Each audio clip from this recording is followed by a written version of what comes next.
네, 안녕하십니까. 동학개미 구독자 여러분들, 성북개미입니다. 오늘 대한전선 방송 드려보도록 하겠고요. 코드번호 001440이 되겠습니다. 대한전선이 지금 거래 정지인지 이틀째 되는 날이죠. 우선 오늘 대한전선을 방송하려는 이유는 이제 사실 이제 올해는 안 남았거든요. 그러니까 다음 주만 버티면 다다음 주 월요일 날까지 거래 정지고 화요일부터 거래 재개라 보시면 돼요. 5월 15일이 다다음 주 월요일이니까 사실상 영업일 기준으로 우리가 요번에 공휴일도 좀 많고 하다 보니까 8일 남았어요. 8일. 영업일로 기준으로 8일 남았으니까 조금 오래 남은 기간은 아니에요. 금방 또 지나가는 기간이고 좀 잘 버티면 저는 빨리 거래 재개가 됐으면 좋겠어요. 오히려 네가 떨어질지 올라갈지 어쨌든 뭐가 됐든 좋으니까 거래 재개돼 가지고 좀 잘 우상향하는 좀 흐름을 좀 보여주면 좋지 않을까 이런 기대감을 계속 가지고 있는데 우선은 오늘은 대한전선 여러분들 거래 정지고 하다 보니까 대한전선의 모멘텀이 뭐가 있고 실적 부분 사업 보고서 부분도 다시 한번 체크하는 시간 우리 한번 곱씹어보는 시간이죠. 대한전선이 정말 좋은 회사일까 아닐까 이거를 우리가 좀 판단할 수 있는 시간이지 않을까 싶어요. 그래서 오늘 대한전선 거래 정지인데도 불구하고 방송은 제가 드리기로 했기 때문에 방송 드리는 거라고 보시면 될 것 같습니다. 한번 같이 볼게요. 대한전선 우선 우리 전자공시 가서 사업 보고서를 한번 보도록 합시다. 그 오늘 이게 떴어요.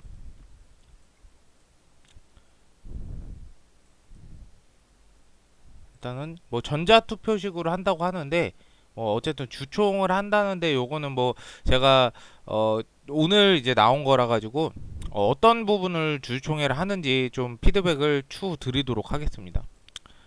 그리고 의결권 이건 이제 뭐 의결권이면 우리한테는 그 권한이 없는 거예요. 어차피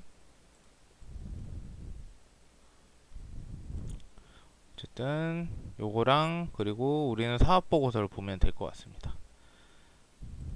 우리가 이 대한전선은 어떠한 회사인가부터 시작해가지고 솔직히 방송 보시는 분 중에 제대로 모르시는 분들도 있어가지고 같이 그냥 봐드리려고 하는 거니까 이 부분 참고해 주시면 좋을 것 같습니다. 보시면 사업 부분별 주요 제품 전선 부분 중에 이 나선 및 건선이 매출액이 제일 높아요. 뭐 전력 및 절연선 발전소에서 발전된 전력을 뭐 소비재 변전소에 보내는 송전선과 전기 인입구까지 인입된 전력을 사용 장소까지 인도해주는 배전선 이렇게 보시면 될 것 같고 통신선, 전력전, 건선 등의 도체용 및 전기기기의 내부에 콜 상태로 감겨져서 이게 제일 많이 들어가죠. 그리고 통신 케이블. 그래서 매출액을 보면 이 나선 및 건선이 매출액의 굉장히 큰 부분을 차지한다라고 보시면 될 것 같고요. 아래 보시면 주요 거래 부분을 보시면 내수하고 수출이 있는데 원래는 이 수출 비중하고 내수 비중하고 뭐 큰 차이가 없었어요. 근데 점점 가면 갈수록 굉장히 커지고 있습니다. 이것도 굉장히 좋은 부분 중에 하나라고 생각해요. 가면 갈수록 좀 커지고 있다 이렇게 보시면 될 것 같아요. 일단은 대한전선은 전선을 만드는 회사이다. 주요 매출은 나선 및 건선이다. 그리고 기타 부가적 매출. 두 번째 매출이죠. 전력 매출. 전력 및 절연선. 이 정도까지만 알고 있으면 될 것 같고요. 그리고 이 생산 능력은 한번 보시면 될 것 같고요. 가동 시간, 월 평균 가동 일수가 우리 24시간이잖아요. 23시간 가동을 하고 있다라고 보시면 될 것 같고요. 평균 가동률이 전력기기 공장 같은 경우에는 80%, 당진 공장에는 74%인데 80% 정도면 거의 풀가동 수준이라고 보시면 될 것 같아요. 풀가동 수준. 그리고 대체적으로 베트남이 생산 실적과 가동률이 매우 높다라는 걸 우리는 알 수가 있을 것 같습니다. 근데 가동률은 낮은 이유는 공장이 엄청 어마무시하게 규모가 크거나 그럴 가능성이 높죠. 제일 높은데 그쵸? 제일 높은데 가동률이 낮다라는 거는 공장이 이 사우디 공장보다는 규모가 더 훨씬 더 크다라고 보시면 될 것 같아요. 이 정도 보시면 될 것 같고요. 매출액 같은 경우에도 연결 포괄 손익계산서를 항상 보셔야 됩니다. 그래서 매출액이 2조죠. 1,000원 단위니까 이걸 항상 보셔야 돼요. 이게 뭐 보통은 1,000원, 뭐 만원도 있고 뭐 원도 있어요. 그 원이 제일 많습니다.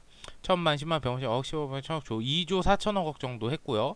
원가 부분이 좀 많이 들어서 전체적으로 판관비 이런 부분을 빼게 되면 요 영업이익이라는 게 나와요. 영업이익도 어쨌든 480억 원으로 전년 대비 한 90에서 100억 원 정도 더 했다. 이렇게 보시면 될 것 같아요. 그리고 당기순이익은 크게 안 쳐요. 왜냐하면 제가 이 영업이익이 주식회사 상장한 회사, 그 증권회사에 상장된 회사들은 영업이익 당기순이익이 있어요. 근데 영업이익보다 당기순이익을 더 안 쳐주는 이유가 뭐냐면, 영업이익은 이 회사의 주요 매출 자체 가지고 판관비나 여러 가지 부수적인 거 빼고 딱 남은 이익이에요. 그러면 이 주력으로 얘네가 만드는 회사가, 예를 들어서 내가 핸드폰을 만들어. 근데 핸드폰이 내 주력이야. 매출의 거의 80% 이상을 차지하고 있어. 근데 80%의 여러 가지 빼서 영업이익이 나오는 건데, 이 당기순이익은 뭐 금융수익도 있고요, 뭐 부동산 수익도 있고, 영업 외손익도 있고요, 뭐 여러 가지 많아요.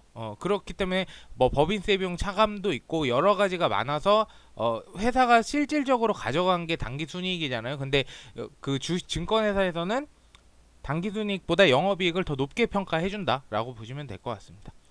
그래서 요 정도. 그리고 이 대한전선의 이제 이슈적인 걸 한번 볼게요. 이슈적인 거는 캘리포니아 수주 잔고 매년 사상치 최대치 첫 번째죠. 그리고 두 번째 네옴시티 관련주 분류. 근데 사실 네옴시티는 이 사우디나 이 MOU 체결하고 여러 가지 대한전선이 하고 있는데 실질적으로 성과가 나와야 됩니다. 근데 이제 분류가 된 것만으로도 좋은 거죠. 그리고 원전 관련주. 그리고 네 번째 실적이 지속적인 상승과 부채 비율이 지속적으로 매년 감소. 이 부분을 집중적으로 좀 봐야 되는 부분이 있을 것 같습니다. 그리고 다섯 번째 해적 케이블 및 해상풍력 등 신재생 에너지 관련주로 분류. 딱 요 크게 보면 이 다섯 가지로 좀 보시면 좋을 것 같아요. 그 대한전선은 어쨌든 간에 이 다섯 가지의 모멘텀으로 가는 종목이기 때문에 실질적으로 저는 중장기로 계속 보면 충분히 큰 상승이 분명히 나올 거라고 생각을 하기 때문에 계속 꾸준하게 떨어질 때마다 모아가자라고 말씀드렸던 부분이고, 요 다섯 가지 항상 기억하시고 대한전선이 뭐 만드는 회사인지, 그리고 실적은 어떻게 됐는지 봤고요.